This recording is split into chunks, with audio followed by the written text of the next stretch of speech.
Hello, everybody, and welcome in to That Real Texas Team podcast. As we're here today to talk about OTAs, EJ Speed's replacement, and a bunch of other things, all the trades, and of course, everybody's favorite topic in the offseason, CJ Stroud. My name is Curtis Brown. With me, as always, my resident co-host. Up at the top right, we've got Chris, aka Pac-Man_King Freestyle. You can check him out on Instagram. You can also check him out at That's Crazy Podcast and Talk. He's also probably in your mom's bed. Down at the bottom, we got Magic Mike. You can catch him at Mass 3 Productions all across the social medias. Please make sure you go like and subscribe on both of these gentlemen's channels. We're trying to help everybody grow here. While you're doing that, do the same thing here. Gentlemen, good to see you. It's been a couple weeks. How are we doing? Doing great. I'm doing great. Doing awesome. It's not raining today. Yeah, today. Chris, how are you? I'm great. Hell fucking yeah. Back in the city. Gonna catch me a few games this year. Okay. Was gonna possibly go to that Cowboys game until I saw those ticket prices. So I'm probably gonna be tailgating because no. I have to ask, how bad are they? How bad are them tickets? So I just went to the website and I swear I didn't go any farther when it says what the tickets are starting at, and that shit said $300. And I was like, oh my God, yes. No, look, you think I'm playing? I'm being for real. I don't even remember. It don't even matter. Because I go to different websites. Usually I like to compare prices. I might get tickets $10 cheaper. But oh my God. They said starting at 300. Yes. It is literally ridiculous. So let me see here. It's like the NBA Finals tickets in New York right now. Oh man, the thing's probably higher than that. Oh no, the ones in New York higher than the Super Bowl.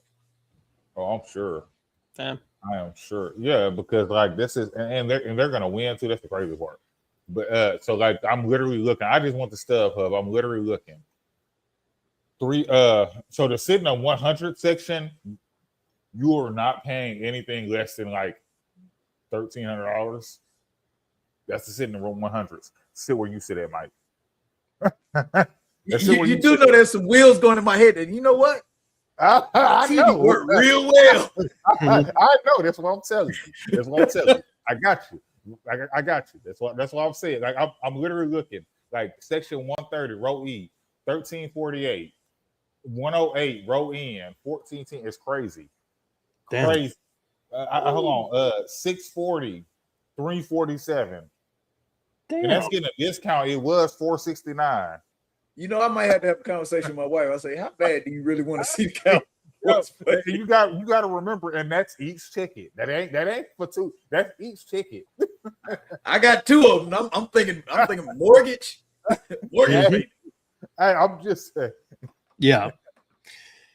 Oh man. Well, look, since the last time we all got together, there's been some trades. Let's lead off with somebody that is 1,000% the most generational player in the NFL right now, and Myles Garrett finally leaving the dark shadow that is the Cleveland Browns to go step in the California sun as a Los Angeles Ram. Gentlemen, does this make the Rams the biggest threat coming out of the NFC West? No. Why not? It makes them a much. Well, they traded Jarrett Verse. It isn't like they're adding him to what they had. I mean, they still have other guys. That front seven is not that different from ours now. It really isn't. But they traded probably their best defensive end for another defensive end. But a substantially better. Oh yeah, he is a better defensive end. Don't get me wrong, but think about it like this. Think about what he did in Cleveland, and you know what I'm saying. Now think about what he's going to do with and not saying that Cleveland's defense was bad, because Cleveland's defense was pretty decent. Their offense was ass. Yeah, yes. That was really what the problem was. Yeah. But there were times that defense did get cooked. Mm-hmm. But just think about it like that. him with a defense that was already established. Oh, he's definitely gonna make that team a lot better. I'm not saying he's not. He's gonna make them a lot better. But you got to remember, Jared Verse did not really have a great year last year. He started out well and then ended very, very cold. Yeah, because he started out really good against us. I know that much. Yeah. But, and then hindsight is that just because we had like the B team offensive line out there. That's crazy. We still had a rotation at left guard, so that's crazy. Yeah. But I don't know. I don't think Jared Verse has established himself as like a superstar in this league. I think he's got the potential to do that. I think he's still got that upside. He is one of the older young players in the league. I think he's already 26, 27. Mm-hmm. And Myles Garrett is turning 30. Yeah, Myles Garrett is definitely a step up. It's definitely a improvement, but I don't think that makes him that much better because one of the things, they fixed that too. One of the biggest issues. Look, I actually think they fixed that too. That Trent McDuffie. Think about all of that. They got Trent McDuffie. That is a scary defense. They have a good defense right now. But I will say that I think the pickup of Trent McDuffie might have been a bigger deal than even the Myles Garrett. I mean, in terms of how desperate they were for the position, yeah. But I think Myles Garrett makes this, again, I think it puts him close to, if not on the same tier as the Texans defense. Now, I will say if Aaron Donald does actually come out of retirement, they're better. Fuck me. Yeah, they're better. They're the better defense at that point. They are a better defense. But they have Braden Fisk at defensive tackle. They've got on the other defensive end, they got Byron Young, the good one. He's been more consistent and productive than Verse has. They were taken in the same draft, if I'm not mistaken. This is a Rams team that's not going to be fucked with. Mm-hmm. So I don't know. I think the Seahawks lost a lot. I think they're the most threatening team out of the NFC West. Oh, hell yeah. They might be the most threatening team out of the NFC, especially if Aaron Donald. I mean, you're not wrong. I think this is because you couldn't stop the offense. Seattle couldn't stop that offense. I mean, and they didn't run the ball great last year, and it was still hard as hell to stop. Yeah, Stafford had and think about it is Scott Rooney still had like over 1,200 yards. Yeah, but it wasn't the only trade that happened. AJ Brown to the Patriots, been rumored all off season, finally happened on the June 1st day deadline. So does AJ Brown reuniting with Mike Vrabel and now being a Patriot, does this change the trajectory not only of AJ Brown, but of Drake May and the Patriots as a whole? I will say this. I actually thought the Patriots were sort of stupid to cut Stephon Diggs. But I think they already had this trade somewhat in their mind at that time when they did that. Yeah. Because Stephon Diggs was hands down their best receiver, and it wasn't even close. And they cut him. Yeah. Oh. Yeah, but no. This makes them a good team, but the question still comes to, can they protect Drake May? Because we saw in the Super Bowl, that was all that mattered anyway. Could they protect him? They couldn't protect him. Yeah. If they don't fix their offensive line, they could have prime Randy Moss back there and it wouldn't matter. I mean, y'all said what they want. I know they got AJ Brown, but I think what's his name? Keyshawn Booty, however the hell you say his damn name. I think he felt like he should be the number one. He does. That's why he asked to be traded. He asked. He don't want to be there no more. Yeah. Yeah, but Booty has not played well. He's played not more AJ like Brown. I No. understand he's not. I don't know that this changes much for the Patriots in 2026. I think that you're basically, I mean, this is the first time AJ Brown's had a competent quarterback in theory. but he spreads the ball more evenly than Jalen Hurts does. Yeah, way more. So if A.J. Brown thinks he's going to get force-fed like he did in Tennessee, I mean, just because Mike's there doesn't mean that that's going to happen. Because Mike don't have shit to do with that offense. Yeah. And Mike, let's keep it 100, Mike probably shouldn't still be employed.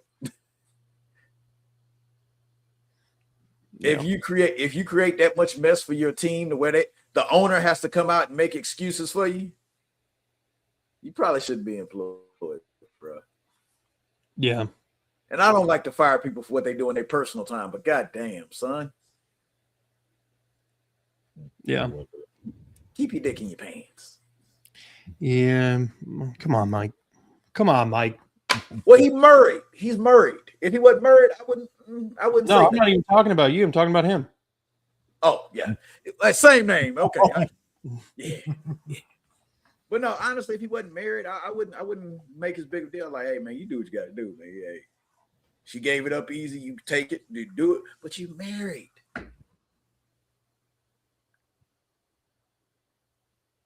And she ain't that bad. She about a 6. 6. You don't throw your marriage away for a 6. Well, at least I don't think you do. I don't know. I ain't gonna say he was married, but Ime Udoka threw away his relationship for a woman who we still don't know who she is. So, oh no, we know who she is. We know who she is. She wasn't worth it, but yeah, I'm just saying. Hey, Manti Te'o didn't even get to meet his girl. Oh shit! Wait, that man still got a job. Yeah, true. All right. So that covers the kind of the fun, interesting trade news. Let's get into the OTAs, gentlemen.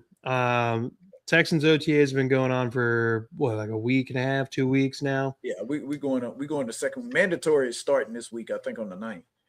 Yeah, we got mini camps and such. So, what exactly? I mean, you can't glean a whole lot from OTAs. They're literally basically just wearing helmets, so it's not like you're getting a true look at all these talents and what they actually bring to the table and how they fit in. You're really just kind of looking for work ethic and like absorption of the playbook. That's really all you're looking for here. But some of the big things coming out of OTAs, the big one, I'm putting a star around it right now, changed his number to number 1 this offseason. He was formerly number 3. Tank Dell. He's not full team, full go practice or whatever, but he's doing drills. He's available to do stuff in individuals. I think this is a huge step for him. Okay. Yeah. I don't have a lot of hope or extreme faith that he's going to come back the exact same player he was. I know he's been working his ass off to, prove everybody wrong that he is going to come back that way. Yep. But until we see it, you just don't know. And while it's honest, even once you see it, you got to see it consistently. Yeah. While it's a heartwarming story that he's back out there cutting and, chopping it up on the routes, that's phenomenal. They're still not expecting him back all the way until training camp. He's been basically a year and a half out of football. Man has been in and around the team facility the entire time. You can't say that for other wide receivers, Brandon Ayuk, who get hurt and just go AWOL. Tank cares. Tank is a team guy. Tank is doing everything he can to be old Tank in as soon as possible. So what are you guys feeling? Do you think it means anything significant that he's out there right now? It is, because you got to, bro, they built this man a new leg. They built him a whole new leg. That you got to, the fact that somebody else that we've been waiting to watch play football, Brevin Jordan. Brevin Jordan is in full pads like everybody else. You can't even tell that this guy lost another year for ACL. And they got him in a helmet and all of that. And Tank is still sweatbands. I think at some point, I think they did put a helmet on him for a little bit this week, but he still wasn't really doing anything against defense. Yeah. So just the fact that him coming out there, it is a happy story. The Texans have had a lot of them. We've had multiple players with leukemia through our team that we were just happy to see back on the field again. And I even say with all of those guys, none of those guys are more loved than what Tank is by the fans and his teammates. Yeah. Not just CJ, all his teammates. Yeah. Chris, what do you think? So 100% agree with you, Mike. I actually want to, I know we are talking about Tank, but just to add this in because Mike mentioned it, Brevin Jordan, because I don't even think that was someone that we were going to talk about, but that is a big deal, especially if we're going to have Brevin Jordan for this season, because I think that we need Brevin Jordan, and I think that CJ needs Brevin Jordan. Tank's a big deal, but we don't know. You can't have like all the hope in the world for Tank right now. You can't even have all the hope for Brevin Jordan right now. Nah, but he missed 2 years. Exactly. So, but those are two big deals right there. I think that makes a lot of things easier for the offense. I think it makes a lot of things easier for the offensive line, and especially CJ cut down on interceptions. Yeah, fair enough. It's trust. It's who does we know he trusts Tank and Brevin Jordan. Yeah, and then when you look at it, if Tank Dell, can't come back the player he was, there's still someone in free agency living in Houston, freshly cut from the New England Patriots. Mm-hmm. Got a little bit of familiarity with the team. And from what I hear, he's actually healthy. No off-season surgeries at all. Yeah.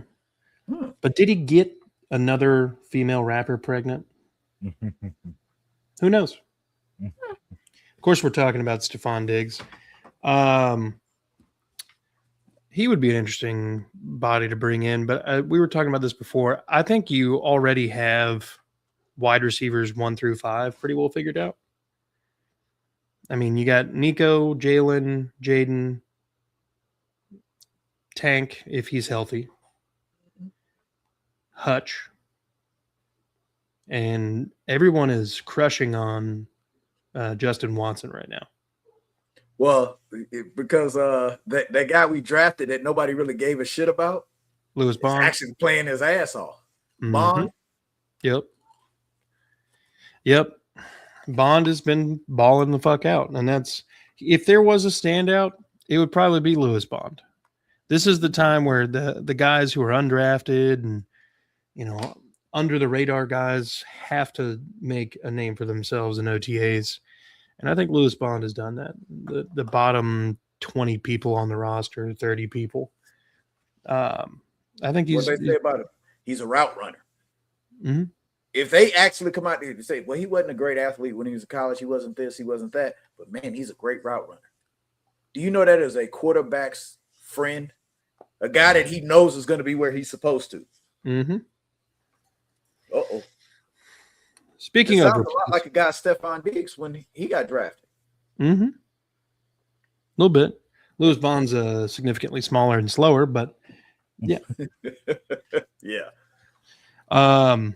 Other topics of replacement here. EJ Speed obviously went down with a season-ending injury, and now that kind of leaves a little bit of a void because we had been kind of assuming that it was Azeez and EJ Speed and any 2 linebackers set, right? They were the 2 best linebackers we've got. Henry T would be the third that would come in periodically and switch out with EJ. Now, with EJ out, it's Henry T and Azeez. Unquestionably. Right. But who's linebacker 3? That's the big question going into training camp, mini camp, the regular season. We drafted 2 linebackers, Wade Woodaz and Aiden Fisher. They're both big, tall, lanky, or rangy guys who are pretty athletic for their size. And you got Jamal Hill, who's coming back, who's kind of been finding a groove on special teams and then was able to play a little bit last year and kind of got into a little bit of groove there. Jake Hummel, who's more of a special teams guy. He's another, they're all kind of the same body type. And then you have Marty Mapu, who we traded for in the offseason. Shit, don't forget Jake Hansen. Jake Hansen's old ass. Who else? There's another couple ones. It's about 9 of them. You got Wade Woodass, Aiden Fisher, Marte Mapu. We got a pretty hefty fight on our hands for linebacker 3. Gun to your head, who would you prefer be linebacker 3 right now? I would like for one of the rookies just to step up. Because part of the reason we drafted both those guys is because this is a contract year for Henry To'oTo'o. And somebody might pay him. Yeah. Somebody might pay him. As much as I would love to say, I would love for it to be Houston and bring back their own players. This is also a contract year for Kalen Bullock and Lassiter and a bunch of other guys to keep this defense together. If I had to choose between keeping Lassiter and To'oTo'o, it's an easy answer. Kalen Bullock and To'oTo'o, it's still an easy answer.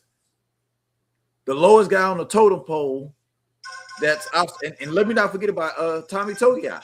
We got a bunch of guys that are all going to be free agents next year. I would love for somebody to step up and make me question re-signing To'oTo'o. Yeah. That would be ideal. Somebody who can just immediately there's obviously a lot of holes in Henry T's game. He's not a pass coverage kind of guy. Nope. Pretty decent at stopping the run. If you can get Woodaz or Mapu or anybody to, they're assumed to be better in coverage. You get them to be able to stop the run, you've got a more complete linebacker room. I didn't even think about this till now. They got a type. Yeah. Marty Mapu is a ex-safety converted to linebacker. Wade Woodass is a safety converted to linebacker. I forgot Jamal Hill is also a safety converted to linebacker. Yeah. They want dudes with size and speed. And I love Henry T, but when he got burnt by Ashton Genty on that pass route last year, I was like, damn, I didn't know he was that slow. Oh, yeah. The man is not that fast. Effort, yes. Speed, no. Yeah, I give him all the effort in the world, but no. Okay, so my 2 cents on this. So Mike, I do agree with you. Someone needs to step up, and not even just for that reason. I believe honestly, I know we're looking for someone to step up. I believe someone will step up because for some reason, everyone in D'Amico's defense, except for people like Tremont Smith or something like that, a guy like that. Most of the time, when you have a guy come in there in D'Amico's defense, they step up and they have the ability to do things that they didn't know they could do. Look how much better Henry T's gotten, even though I agree. If you can play linebacker for D'Amico, if you can't play linebacker for D'Amico, you're not meant to be in the NFL. Yeah. That's how I feel. I feel like D'Amico would be able to get into the mind of any linebacker set that they have, any type of linebacker that you're going to have on the field. I feel like he's going to know what that linebacker's job is going to be and tell this is going to be your job. You're not doing anything else. When we are running this play, this is what you do. So I feel like I never question the linebacker room because I feel like we haven't had we've had some slight issues, but as far as anything else, the linebacker room's been pretty solid. Well, Curtis, let me ask you, gun to D'Amico's head, who do you think he wants?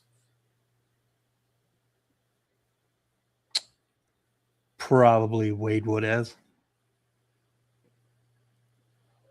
I think the other guys. I think Hummel is really here for.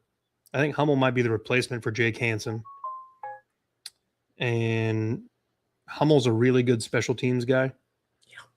So I think that might be a Frank Ross thing. Yep. There's not even a guarantee that Aiden Fisher makes this team.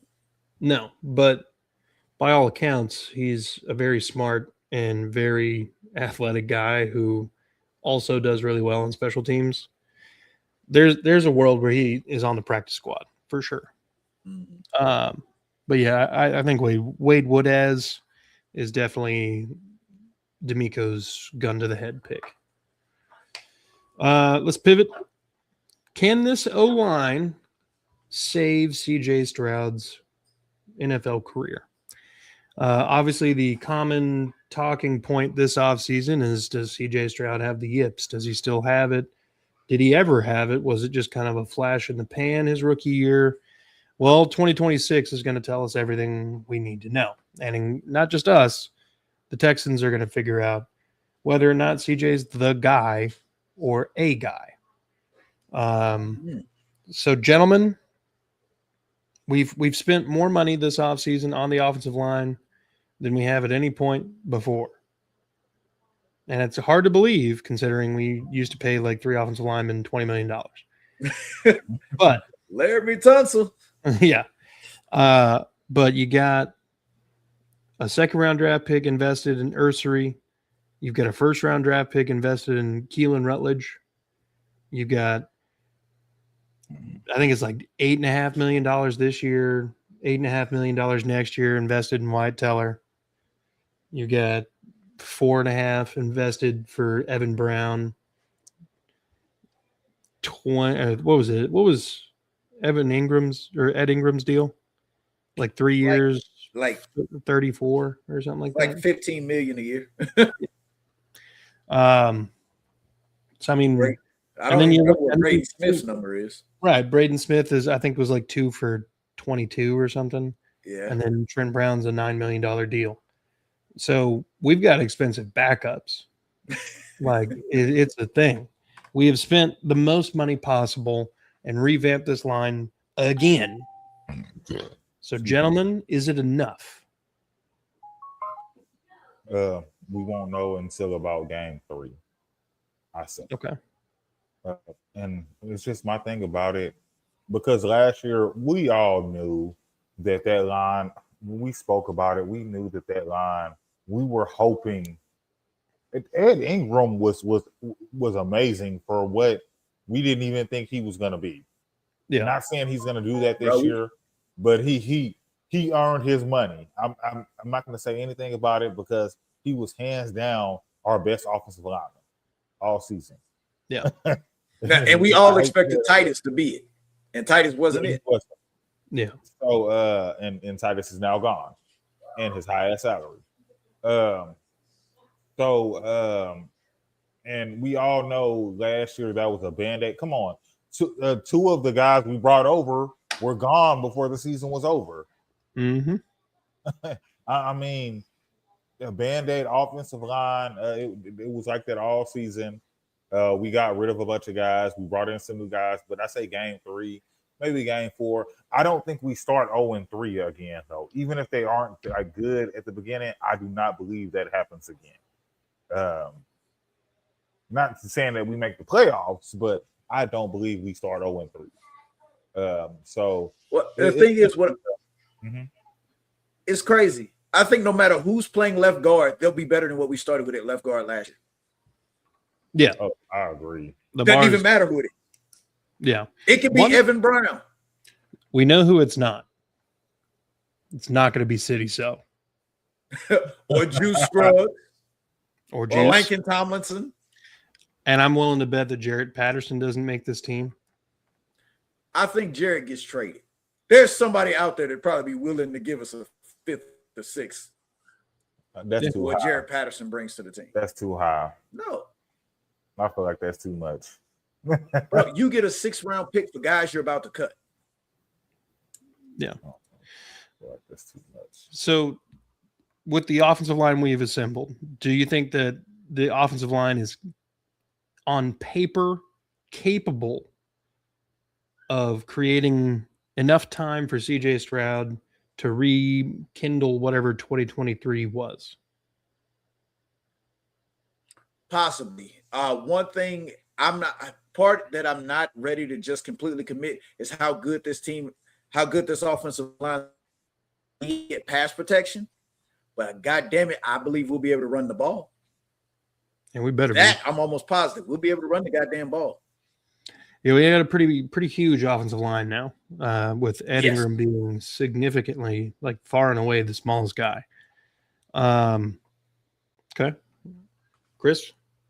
Yeah, that's the thing that make the Eagles so good with their run game. They have a bunch of big guys. I know they wasn't that effective this past season, but that's something I've always wanted for this team, because I think I think I spoke on this last time. I think CJ Stroud. I think CJ Stroud is the issue for CJ Stroud if he has no type of run game.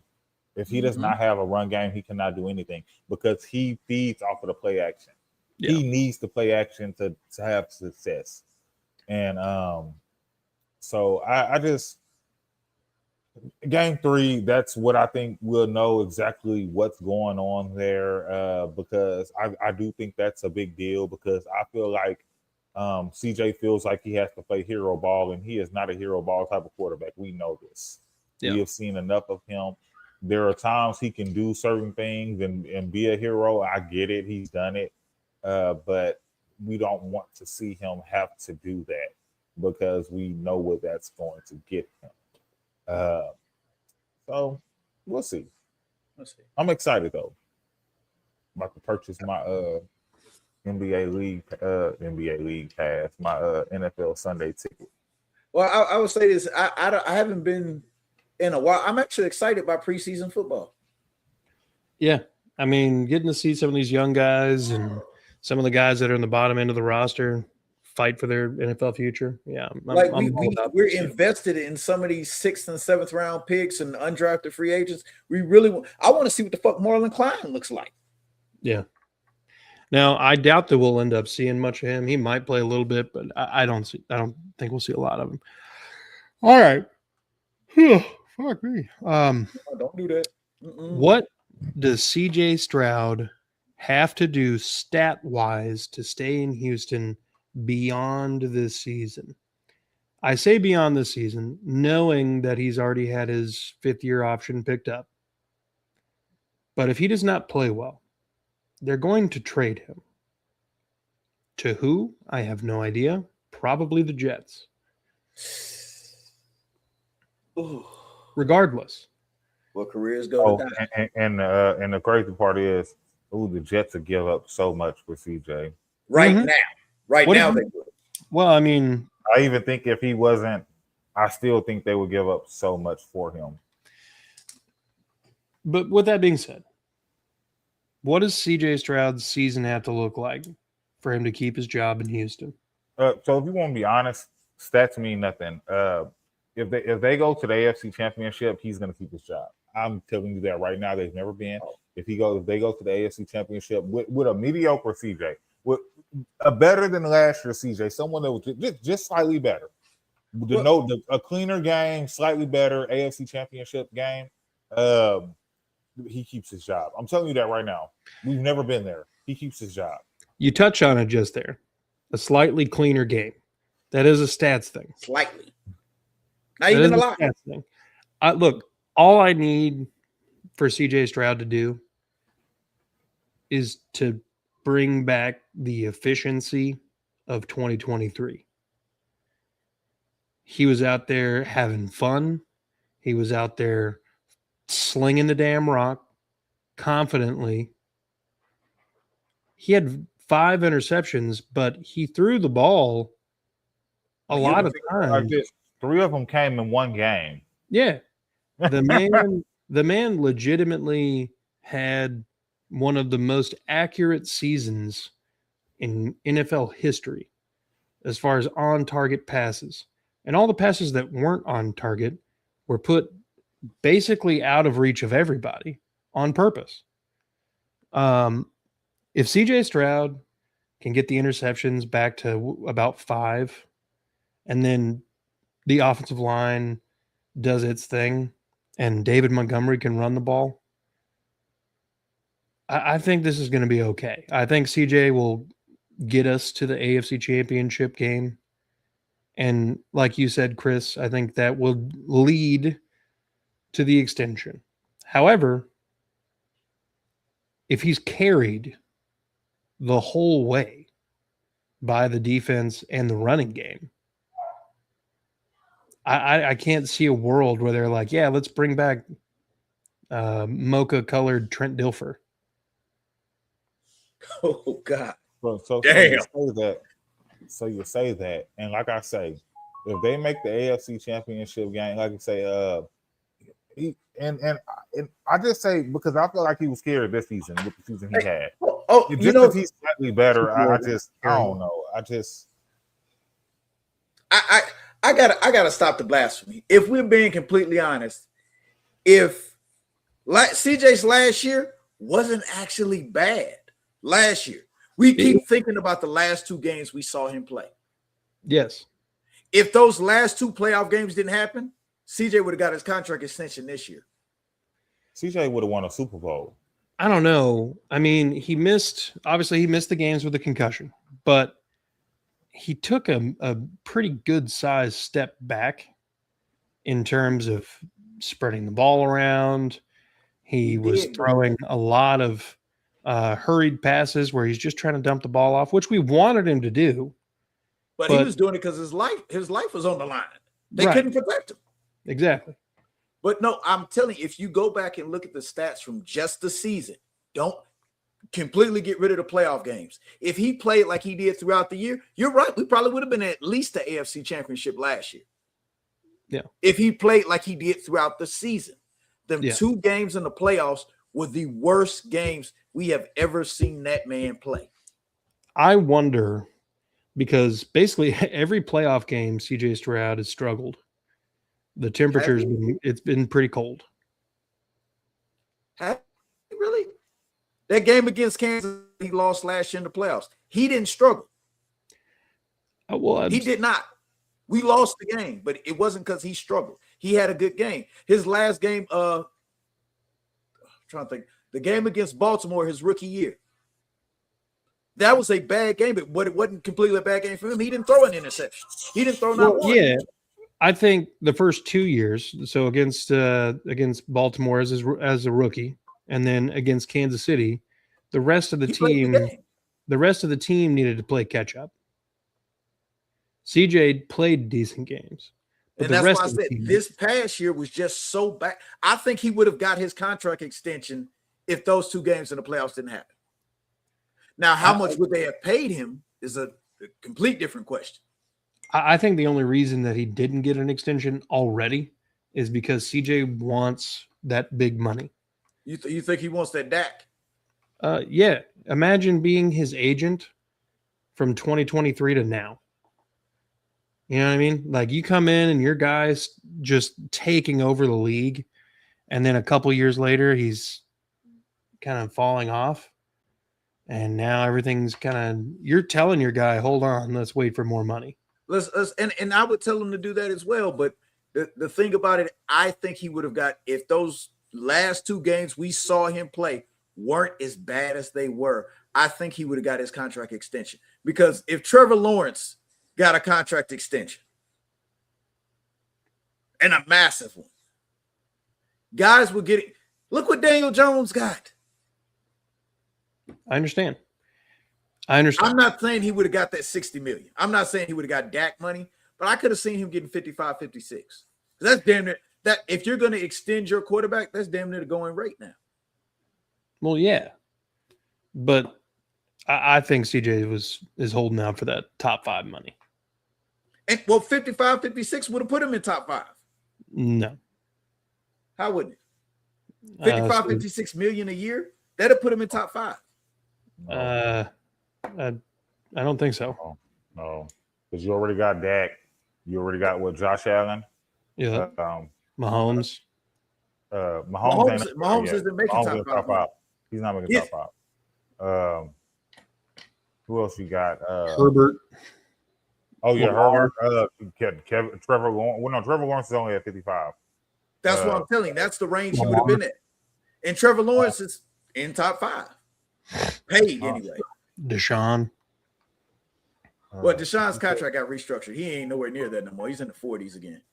But it's all guaranteed money. Like Lamar's about to redo his. I'm saying 55, 56 would have had him up there. Yeah, but Lamar's going to get more than 55, 56. So Maybe. That's already the one you're putting in front of him. What's your Burrow make? 50 like 57. Yeah, I don't know about all that. I'm saying, I feel like that's not going to do it. Well, like I say, Dak is the highest paid, and he's at 60. That's what I'm saying. 55, 56 would have put him at least top 8. Yeah, but is he worth that kind of money? But that's the going rate for extending your quarterback. No, that's the going rate for top end quarterbacks. Okay, so look, Mike is right. So the thing about it is, okay, so top 5 quarterbacks: Dak, Joey B, Josh, Jordan Love, and Trevor Lawrence, and they're all at 55. Besides Dak, obviously. But I think by the time you're extending CJ, you already have they're already past Dak by then. You know what I'm saying? Everybody's trying to stay. All these owners are trying to stay under Dak's money because they still think it's crazy. Lamar would probably be the guy that beat Dak's money. I don't agree. MVPs. I mean, if Hurts couldn't get over that. There's no after he won the Super Bowl. After he won, I wouldn't pay him that though. I wouldn't either. I mean, Lamar's at 52. See, that's why Lamar wants a new contract. Yeah, and they're gonna give him what he wants. Well, and that's what I'm saying. I think if he wouldn't have played so bad, the Texans would have been willing to pay him 55, 56, knowing that that's the going rate. That's not that. If you still have questions on whether he's your guy, no, I wouldn't pay him that. And those last 2 games made you question that shit. Yeah. They did that, and that's what changed the whole narrative. Because we were talking about him and Will Anderson both getting their money all year long. So, but think about it like this. I'm going to tell you right now. I'm going to give you quarterbacks. Their teams are about to pay them a whole lot of money, even if you don't agree with me. Caleb Williams, Jaden Daniels. They're going to give them a whole bunch of money. No, I think Jalen Daniels could end up in the same situation CJ does. If he doesn't, he was hurt all last year. If he doesn't play great this year, they're gonna wait too. They got 5 years to pay these guys. All right, Caleb's gonna get his money. Caleb is. Yeah, Caleb's gonna get his money. Lamar's gonna get a new contract. Yeah, you got Lamar, and I'm just trying to think of like quarterbacks right off the top of my head that I feel like would just they're just gonna give them a bunch of money. Well, no, but that's the thing. A lot of the guys that are up for their money, Baker Mayfield's up for a new contract. They're not gonna. Baker's not gonna get that. Baker's not gonna get that though. Nope. When Baker Mayfield's not a quarterback, I would have even thought about mentioning because it's not gonna be a Baker. It's not gonna be a Darnold. I say Dak's already gonna be up there. So we got Dak, Caleb. What we say, Lamar? Yeah, because I believe Lamar, if he does his contract, he goes up more. Who else do we? I'm trying to think of top quarterbacks that just that's why I throw say a bunch of money to. I don't think they'll give him that much money then. The thing is, Drake May is one that's going to be able to. You know what? Talk about Drake May. I didn't even think about that. Drake May. That's one that you are completely correct. So that's 4 right there. That's 4 quarterbacks we have right there that I believe will make over 56 easily. Yes. So we said that. Yeah. That's part of the reason why I said CJ. If CJ wouldn't have played his back, the Texans would have been running to give him 56 this year because next year is going to be 58 or 60. If 3 guys pass Dak next year, 3 guys are making more money than Dak Prescott next year. How much you think the Texans are going to have to pay CJ? That's what I'm saying. You want him to do it early. But that's what I'm saying. If he wouldn't have played as bad as he did in the playoffs, I think he would have got his contract this summer. Him and Will Anderson both would have got paid. But like when you kind of look at it in the sense of like the playoffs mean more. Yes. There was more on the line and there was more eyes on it. CJ Stroud did not rise to any sort of occasion. And that's the whole reason why the 5th-year option got picked up and the conversations about the contract stopped. Yeah. Well, all you have to do is play okay. And your team will be like, well, shit, he can play better. And they'll pay you for the fact that he can play better. He didn't do that. But is that the move? Like, it's what they do with quarterbacks. Is that what they need? It's what they. I'm gonna be if you're not gonna pay CJ because CJ has. Let's say this was the 4th year and he played that bad in the playoffs. CJ will be playing for the Texans on his 5th year. Because what are you going to do? Draft somebody? The problem of it is that the Texans are still going to be too good to get a high draft pick to get a better quarterback or somebody you feel is better. I mean, yeah, but I think like with the exception of obvious draft picks lately that have done pretty well in the short sample size, there's not been a lot of first-round quarterbacks that have actually hit lately. It's everybody else. But you don't with our defense and our coaching staff and everything we have, you don't draft a 2nd or 3rd round quarterback. I'm gonna say something. I want you to just kind of just swish this around in your mouth. Tell me what you think. If we drafted Brock Purdy, how many Super Bowls do we have by now? Maybe one. I'll give maybe one. But I also think last pick of the draft. But I also think that I don't think Brock Purdy would have been that good with our coaching staff. What was he the year before CJ? 22? Yeah. So what, that would have been Lovie Smith? Mm-hmm. He still would have been here when D'Amico got here. No, but I think Kyle Shanahan is better than any offensive coordinator we've had. Yeah, but that's who we stole our offensive coordinator from when D'Amico came in. And when D'Amico came in, let's be completely honest, we stole the guy that goes to get his coffee. I mean, yeah. We didn't steal Kyle Shanahan. We didn't steal Sean McVay. Right. And Kyle Shanahan has been the quarterback. Bro, he won Matt Ryan an MVP. Yeah, I know. He's good. He's good at getting the best out of quarterbacks. And that's why if Purdy would have been in any other situation, I don't think he'd have been that good. Yeah, but it's the system. His dad could do it. Gary Kubiak can do it. Kyle can do it. But we wouldn't have had, that's what I'm saying. We wouldn't have had that system. We'd have had Brock Purdy, not in that system. Maybe, but he was the most, he came from a pro-style offense. And, hold up, Iowa State. I get it. I just don't think Brock Purdy would be that good right now on any other team. I mean, now, after being in the NFL for a couple years with Kyle Shanahan, into a wealth of riches in San Francisco, walked into a phenomenal team. He just needed. He's really in the same situation that CJ's in. Hey, pretty good. Trent Dilfer with more hair. Pretty much. Well, now not as much hair, but yeah. But that's my point. Brock Purdy doesn't. So if you say the same thing, Jordan Love, I like Jordan Love. I always did. But at one point, there was an argument of whether he was better than CJ Stroud. Being Houstonian, I was like, nah, he's not. Yeah. But over the years, and Jordan Love hasn't really fallen off like CJ has. Yeah.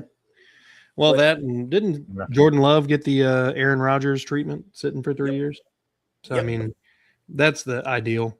I got one last question. We'll wrap it up with this. Is there a world where after the 2026 season, let's just say that shit hits the fan, CJ does not play well. Is there a world where they turn to Davis Mills and he rights the ship? Like what if midway through the season we're 4-4 and CJ Stroud's playing like ass. The defense is carrying us across the finish line and keeping us in games. Davis Mills comes in, kind of like last season. Does really, really well. Plays clean football. Mhm. At that point, why not just roll with Davis Mills? Well, and I'll be completely honest with you. If that's what it happens, you roll with Davis Mills and you give Davis Mills a contract extension, not a large one, No, because he's got to show you can do it a full game. But I think I'm gonna be honest with you. I think no matter what, Davis Mills is here in 2027. I hope so. No matter what, The neck needs to stay. Chris, what do you think? So if they're 4-4, and CJ's his backup. I forgot that. Even if I feel like even if he's being carried by the defense, that Davis Mills is not going to start. I feel like they have to be so we'll say that's 8 games. I feel like they'd have to be 3-5. And shit, they were 3-5 last year. CJ just got hurt. Right. Like that's a real thing. We got to think about it. They didn't bench CJ then. He got hurt. And then it wasn't even his fault that they lost the game. And that's they might have won the game that he got hurt, so CJ wasn't playing bad. Yeah, he wasn't playing bad that game. They were 3-4 when he got hurt. So I know they went to 3-5. Davis Mills came in, whatever. I feel like he'd have to have a couple of games that look like those playoff games for them to bench him. Yeah. As crazy as it sounds, and I hate to say it like that, but I'm just being honest. You're not going to bench. He's your starting quarterback. Like people can say what they want, that they will bring Davis Mills in earlier, but you're not a GM for a reason. These people, they're gonna wait, and they're gonna wait and see. And like I say 3-5, it might be 2-6. They might have to start 2-6 for them to bench CJ. And I don't believe that they're gonna start 2-6. Okay. Well, I'm gonna be honest. I don't think we ever see 2 games that bad as CJ played in the playoffs ever again from him. I hope not, because that was hard to watch. This is something I'm gonna say as an older guy. I felt like I was watching Rex Grossman. Yeah. That's what I felt like I was watching. I was like, this can't be real. Yeah. And that's the part that scares me the most is like, have we ruined it? Like with the shitty offensive line. Wouldn't be the first quarterback we've done it to. I know. It would be our curse as a franchise if we just keep ruining quarterbacks. But look, gentlemen, I think this is a good spot to go ahead and wrap her up. Do we have any closing comments? Oh, good. I have one thing to say. All right. At least Deshaun Watson's not our starting quarterback. Fucking A, right. We could have Deshaun. That's true. Mm-hmm. Well, look, folks, I want to thank you all for popping in and watching with us. If you're new here, go ahead and hit the like, subscribe button, and the notification bell so that when we go live, you don't miss anything. Go ahead and head on over to @Mass3 Productions all across social medias to subscribe and grow Mike's channel. And then if you would go ahead and do the same thing at That's Crazy Podcast and Talk for Chris, as we're trying to get his podcast to grow as well. Folks, be good people. Go Texans. Fuck the Cowboys. Always fuck the Cowboys. And they ticket prices. And their ticket